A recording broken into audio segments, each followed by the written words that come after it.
Hello Internet, it's me Josh, the aging gamer. So, Nintendo just had a Nintendo Direct and they showcased a lot of cool stuff.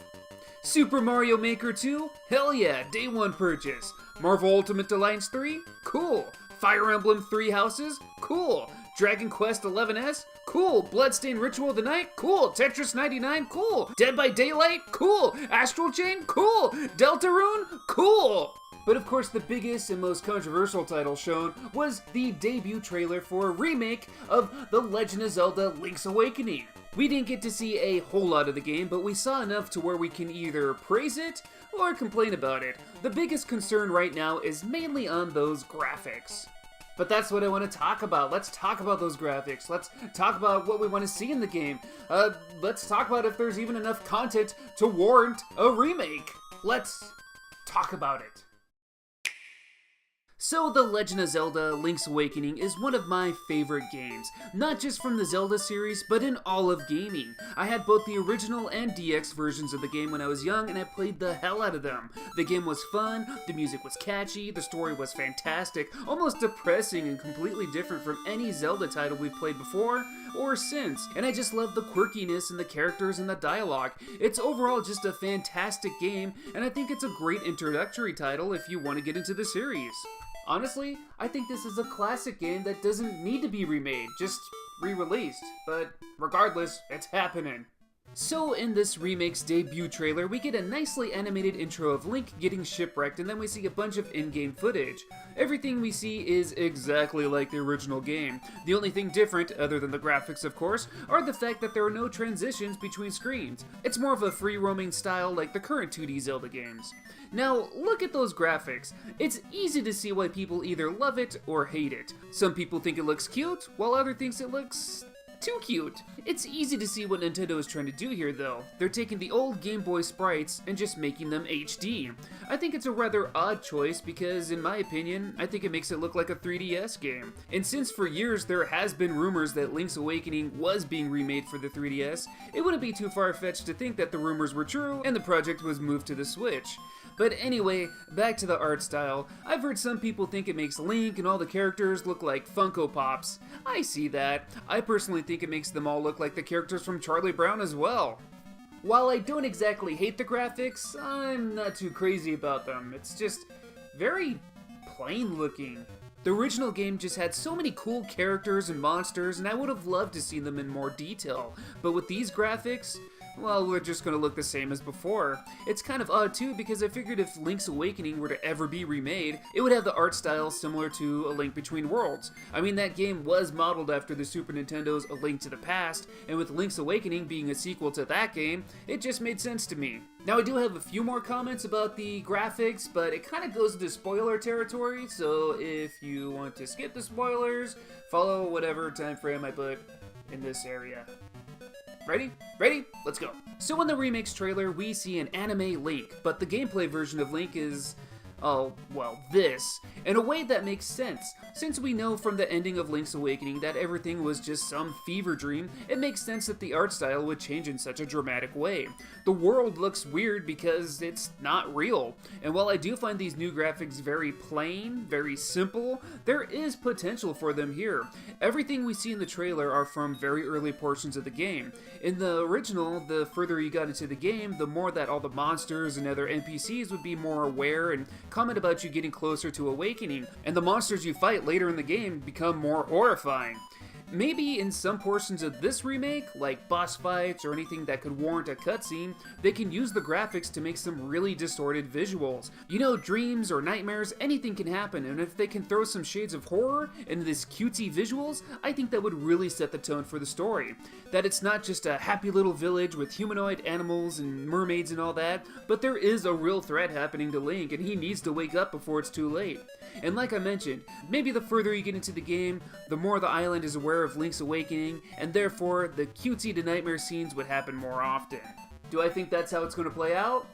No, not at all, but I do think that would be pretty cool and would definitely make up for the very simple, plain graphics. I'm sure I'll get used to them over time, but man, with this specific game, I would have loved to see things in more detail. But enough about graphics, let's talk about the content.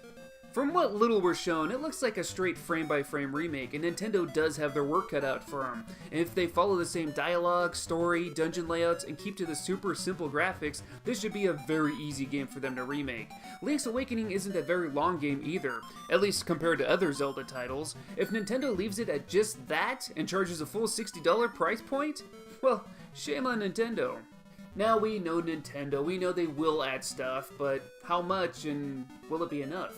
There has been a few Game Boy remakes in the past couple of years. For example, Metroid 2 Samus Returns. The original game had a lot of issues, and Samus Returns wasn't just a remake, it was a complete overhaul. There were so many improvements and so many things added that it just makes the original Metroid 2 look unplayable.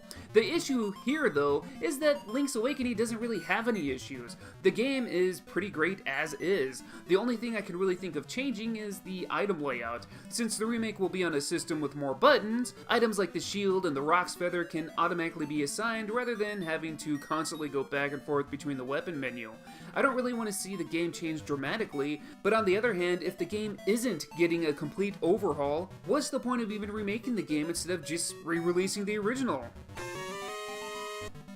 Oh yeah. But if that's the case, why couldn't we have got a remake of Zelda 2 Link's Adventure? If any Zelda game needs to get remade and get some TLC, it's that one. But going back to this remake, what should we expect to be added in this game? Well, besides some of the quality of life features to the items like I already mentioned, I expect to see Hero Mode added. You know, the mode where it's the exact same playthrough as before, but instead you take more damage.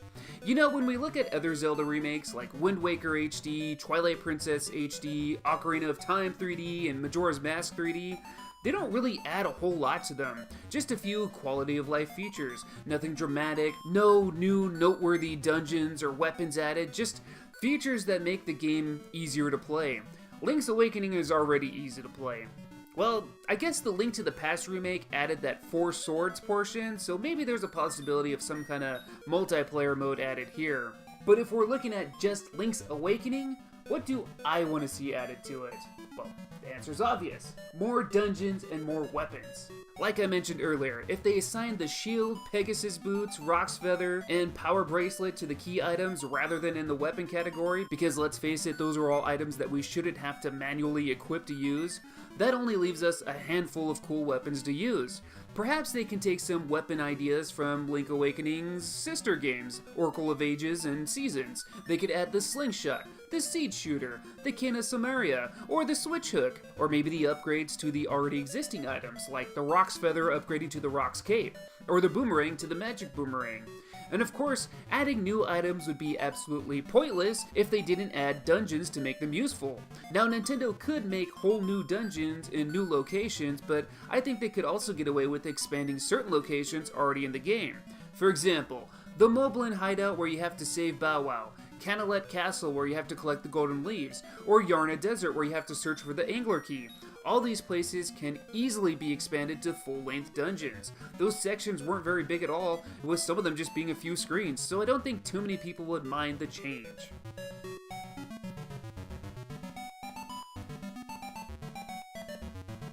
Well, I've rambled about this way longer than I thought I would. What do you guys think about it? Do you think the game is going to be cool? Do you think it should be remade? Is anyone else disappointed that they did call it Legend of Zelda Link's Reawakening since it's a remake? Let me know in the comments below. Like always, I thank you guys for watching, and until next time, I'll see you guys later. Down with Zelda from the very start. I got the heart, it's Mars to play the part. Down with Zelda. Creeping through with an overhead view, cause a man's gotta do what a man's gotta do. So I stay on track, collect the facts, never cut slack, and I always watch my back for Jack. Down with Zelda, yeah. Strong I stand, I'm the man with the plan, cause the power's in my head and the power's in my hand. Down with Zelda.